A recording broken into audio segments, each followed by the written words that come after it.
Mohamed Mokbar, principal conselheiro de Ali Khamenei, afirmou na quarta-feira que o Irã não tem intenção de negociar com os Estados Unidos e está preparado para uma guerra longa. A declaração foi dada em entrevista à TV estatal iraniana. A gente tem até aqui exatamente o que disse o conselheiro, vou pedir para trazer para vocês. Então ele diz o seguinte: não temos nenhuma confiança nos americanos e não temos nenhuma base para negociar com eles. Podemos continuar a guerra pelo tempo que desejarmos. Professor, os sinais até aqui são de que o Irã não vai se render diante desses ataques dos Estados Unidos e a gente quer te ouvir, professor, o que explica essa postura combativa e também se o senhor pode fazer, claro, associações com precedentes históricos para a gente aqui. Claro. Vamos lá, Vivi. Eu estava escutando aqui o programa, como sempre escuto, e eu acho que vocês tocaram em pontos rigorosamente fundamentais. Há uma questão que, nesse ponto, associa, historicamente, Irã e China. Não no sentido do poderio militar ou econômico, porque a China hoje é a futura grande potência do mundo, mas no sentido de ser uma cultura milenar. Isso é algo que nós não compreendemos, Vivi, porque não faz parte da nossa experiência histórica. O Donald Trump, cuja visada histórica apenas chega até o mês de novembro, quando ele perderá as eleições de metade do mandato, o Donald Trump não consegue nem sequer imaginar o que significa isso.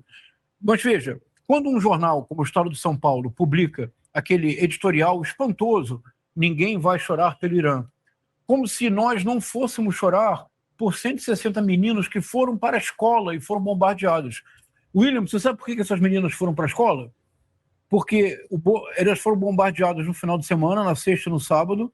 Teoricamente, o Marco Rubio continuaria as negociações na segunda-feira. É de uma sordidez que ultrapassa qualquer limite. Mas quando o Estado de São Paulo diz isto, Vivi, ninguém vai chorar pelo Irã, revela não apenas uma enorme ignorância, mas, sobretudo, uma fundamental falta de empatia, mas revela pior, revela um racismo implícito. Porque eu só posso dizer que ninguém vai chorar pelo Irã, que ninguém vai chorar pela Palestina, então, Vivi, que ninguém vai chorar pelas mulheres mortas no Brasil, ou, Adriana, que ninguém vai chorar pelo racismo brasileiro, porque eu estou considerando que eu sou superior a essas pessoas mesmo. É isso que está em jogo. O Estado de São Paulo se considera que os iranianos, que a cultura persa é inferior à cultura ocidental. Isso é uma loucura. Vou dar 3 exemplos apenas, Vivi, que eu acho que mostram o que está em jogo neste momento. Veja, 3 poetas. E a presença contínua deles na literatura mundial e na literatura brasileira. Omar Khayyam, um poeta que nasce no século XI, mas atravessa o século XII. Era filósofo, astrônomo, matemático, poeta. Tem importantíssimas contribuições para a história da matemática, Vivi. E Omar Khayyam é autor de um livro que nós todos lemos na nossa adolescência, o Rubaiyat, que é uma palavra que do persa quer dizer quadra, porque ele se caracterizou por poemas de 4 versos, uma quadra, e muitas vezes nesses 4 versos estava o poema todo, que é a poesia de matemático, sintética. Manuel Bandeira traduziu o Rubaiyat, Vivi. William, não é verdade que em algum momento da sua vida você pensou com você mesmo, vou-me embora para Passárgada, lá sou amigo do rei, terei a mulher que eu quero na cama que eu escolherei? Adriana, nós todos não pensamos nisso em algum momento das nossas vidas? Adriana, Passárgada é uma cidade do Irã. Ela existe, fica no estado de Shiraz. Nós podemos ir visitar Passárgada. Não necessariamente teremos tudo o que desejamos, mas podemos ir a Passárgada. A poesia persa é muito importante para Manuel Bandeira. Há um outro poeta, que é o Rumi, que é um poeta e teólogo sufi, que é uma derivação do Islã, que é mística e contemplativa. E o Rumi tem poemas rigorosamente fundamentais, escritos no século XIII, Vivi. Ainda hoje, os poemas do Rumi são lidos com deslumbramento. No Brasil, há um poeta, pensador, professor, Marco Lucchesi, que é profundamente influenciado e tem um diálogo profundo com a poesia persa. Ele traduziu recentemente poemas místicos do Rumi. É um deslumbre, porque tem fotografias belíssimas da região. Rumi, não é, não? O túmulo do Rumi, que morreu no século XIII, 1273. O túmulo dele, William, é local de peregrinação até hoje. Sim. Século XIV. Um dos poetas líricos mais importantes da história da literatura em qualquer idioma, em qualquer época. O Hafez, que era um poeta lírico, amoroso, erótico, que publicou os seus famosos divã. Divan, em persa, quer dizer uma seleção das melhores poesias, obras reunidas e selecionadas. O Hafez é tão importante ainda hoje que na casa dos iranianos você encontra livros do Hafez, os famosos Divan do Hafez, as obras selecionadas e conhecidas. As pessoas declamam poesias do Hafez como nós declamamos a Canção do Exílio. O Goethe, o poeta alemão, no outono da sua vida, no decênio final da sua vida, conheceu a poesia do Hafez. Ficou tão deslumbrado, mas tão deslumbrado, que ele produziu uma das maiores obras da literatura. É o famoso Divan, Ocidento Oriental. Divan, no sentido da palavra persa, um conjunto de poesias tematicamente reunidas. Ocidente Oriental, porque o Goethe propunha que o Hafez era uma ponte para unir Ocidente e Oriente. Percebe, Vivi? Quando nós estamos falando do Irã, nós estamos falando de uma população que lê Omar Khayyam, Rumi, Hafez. Nós estamos falando de mais de 1000 anos de continuidade cultural. Pode haver uma diferença política, pode haver um momento mais complexo na história em relação a muitos aspectos, mas numa hora dessa, em que os Estados Unidos fazem esse ataque brutal, covarde, você não pode, pelas leis mais elementares das relações internacionais, marcar uma reunião na segunda-feira e bombardear uma escola de meninos no sábado. Isso não faz nenhum sentido, é uma alucinação. O que eles não estão se dando conta é que as novas gerações, Vivi, desde a queda do Shah Reza Pahlavi e do princípio da teocracia iraniana, que tem muitos problemas, mas não é disso que falamos agora. Desde esse momento, há pelo menos 3 ou 4 gerações de iranianos que não têm, em relação aos Estados Unidos, a memória da relação pré-revolução iraniana, ou seja, da pré-revolução islâmica, não tem a lembrança do Shah Reza Pahlavi. Com esse bombardeio norte-americano, da forma como ele tem sido feito, combinado com Israel, algo vai surgir no Irã, que é um sentimento nacionalista anti-americano, o que pelo menos há 4 ou 5 décadas não havia de maneira tão clara no Irã. Muitos dos que protestavam no Irã viam os Estados Unidos como libertador. Hoje, eles veem os Estados Unidos apenas como poder imperialista que quer destruir completamente uma civilização milenar. Não vão, Adriano, sabe por quê? Isso que o professor está falando é muito importante, tá, gente? Likes, que para a gente elevar a nossa live. Esse sentimento imperialista americano vai acelerar a derrocada dos Estados Unidos e é por isso que nós não devemos ser subservientes aos Estados Unidos. O presidente Lula tem uma posição mais difícil, porque nós estamos muito perto da área dos Estados Unidos e eles sequestraram Maduro, né, gente? O presidente Lula tem que preservar o nosso país. Mas o mundo tem que entender que o futuro está na China, não está nos Estados Unidos. Mara mandou, nós mulheres não precisamos nem de flores nem de bombons, precisamos de respeito em nossas vidas e liberdade de ir e vir sem sentir pavor de sermos atacadas dentro ou fora de casa, força a todas nós, exatamente. A Sara Góes teve um imprevisto, tá, gente? Receberemos a Suzana Botar hoje e vai ser uma live com muito react, com muita conversa. Quero ouvir vocês, mulheres, inclusive, quero que vocês colaborem também com o nosso canal. As mulheres, inclusive, são as pessoas mais generosas aqui com a Folha TV. São as nossas maiores apoiadoras aqui. Então é importante que vocês saibam disso. Porque um povo que há 1000 anos vai na tumba de um poeta para homenageá-lo, um povo que há 1000 anos mantém nas suas casas livros do Hafez, esse povo luta até o final, porque ele tem algo que o Donald Trump jamais imaginará sequer que existe, ele não pode conceber. Esse povo tem uma alma literária profunda, construída por livros, construída por tradições. São versos que atravessam 1000 anos. Uma civilização que tem versos que atravessam 1000 anos e que continuam tocando o coração das pessoas. Essa civilização não se entrega. Professor, bom dia. E já que você já deu a super aula literária maravilhosa, queria só acrescentar que para quem não conhece o Irã, para quem vive com o estereótipo iraniano criado por Hollywood, dos feios, sujos e malvados, eu sugiro fazer uma imersão no cinema contemporâneo iraniano. Que é excelente. Jafar Panahi, Abbas Kiarostami, Asghar Farhadi, Samira Macamalbaf, entre outros cineastas iranianos. todos eles vêm retratando a realidade do país do século XX, final do século XX, início do século XXI, uma sociedade que é moderna, que é mista, que sim tem extremistas, mas que também tem festas, onde as pessoas conseguem fazer, burlar para fazer festinhas, para beber, existe um movimento LGBTQIAPN+, existe tudo isso no Irã. Existe esse movimento, tá? Para quebrar preconceitos, ouvi do Felipe Durante. Não são a maioria das cidades, mas existem cidades na China que recebem LGBTQIAPN+, de uma maneira muito inclusiva, tá? O mundo fora do Ocidente tá ficando bem interessante. Como é que é o último comentário aqui? Da Lucilena mandou pra gente, Jacob. Espero que essas pessoas que estão falando do Alexandre de Moraes, quando estiver diante dele, não convida ele para serviço dele, não treme, não acovardem. Cuidado, Malu Gaspar, é isso aí. Gente, faltam 4 membros. Quem é que pode mandar membrezinhos de presente? Estamos com pouquíssimos superchats, apesar da nossa audiência pujante de hoje.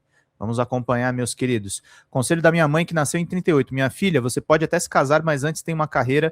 Se você quiser separar, você terá como se sustentar. Exatamente. Mulheres, tenham sempre dependência.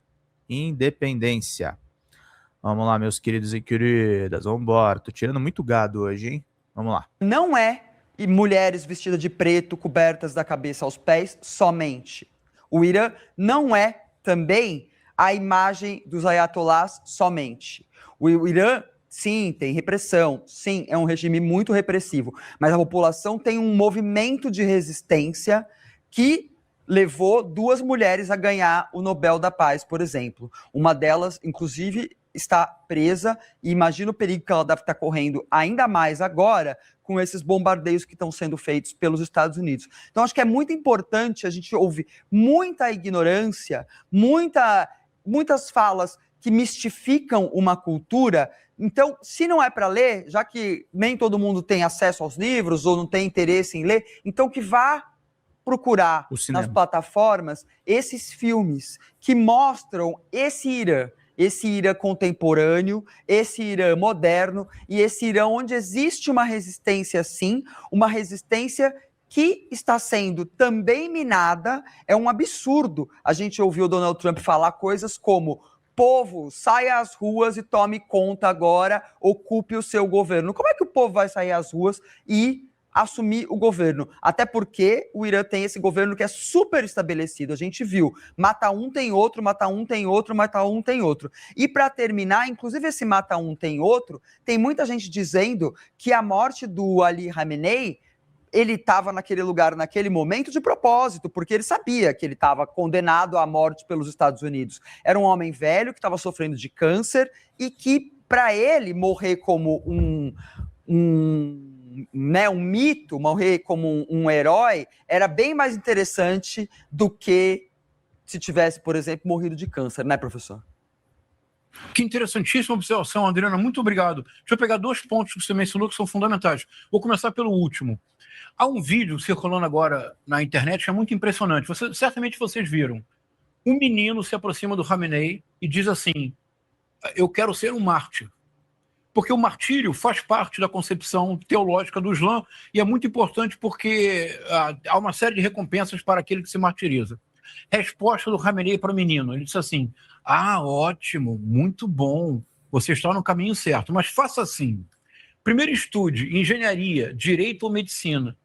Contribua para o povo iraniano por algumas décadas. Quando você chegar aos 80, 90 anos, aí sim você se martiriza. É exatamente o que você disse. É exatamente o ponto que você levantou. Ou seja, o martírio, ele não é um fim em si mesmo. Ele é um meio que se usa para afirmar a religiosidade. Mas você não vai imaginar que um menino de 8 anos de idade vai ser um Cláudio. mártir. Não, ele tem que contribuir para o povo e no final ser mártir. Excelente observação. Eu acho que esse ponto é muito importante. E você mencionou outro. O do cinema é maravilhoso. Eu não tinha pensado no cinema, mas, de fato, o cinema iraniano, desde os anos 90, é algo verdadeiramente deslumbrante, não é? Nessa mescla de um cinema profundamente simples do ponto de vista técnico e imensamente complexo do ponto de vista humano, que é algo muito importante e que recorda bastante a poesia persa. A poesia persa é muito simples do ponto de vista simples. Você vê a poesia persa do ponto de vista formal há algumas formas que se repetem. Mas, do ponto de vista da complexidade da dimensão humana, é uma poesia que ainda hoje deslumbra 1000 anos depois. Você disse, o Trump disse, povo, sai às ruas. Já aconteceu, Adriano, isso é bem importante. Eu sei que você sabe, vou dizer para a nossa audiência. O Irã, antes do Shah Reza Pahlavi, ele tinha um primeiro-ministro eleito democraticamente, uma democracia moderna, funcional, universidades, um processo de modernização, campanhas de alfabetização. Era um país em pleno desenvolvimento, como se diz atualmente, um país em desenvolvimento, não mais um país subdesenvolvido. Mossadegh, que era um excepcional líder. O Mossadegh teve uma ideia aparentemente exótica para a Inglaterra e para os Estados Unidos. Ele chegou à conclusão de que o petróleo que está no solo iraniano, afinal de contas, é iraniano, e não inglês, e não norte-americano.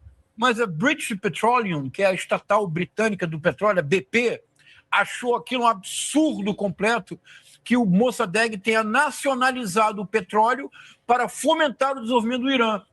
Adriano, sabe o que aconteceu? Já está provado, os documentos já foram todos revelados, declassified, como eles dizem em inglês. A CIA e o M16, que é o M16, que é o equivalente da CIA na Inglaterra, inundaram as ruas iranianas com dinheiro vivo. Davam assim, $1.000 para você fazer tumulto. Obrigado, Claudinha! $2.000 para você quebrar um prédio público. $3.000 para você se manter em greve durante 1 ano. Mas, professor, vão dizer, não, mas agora o senhor ficou muito literato. Não.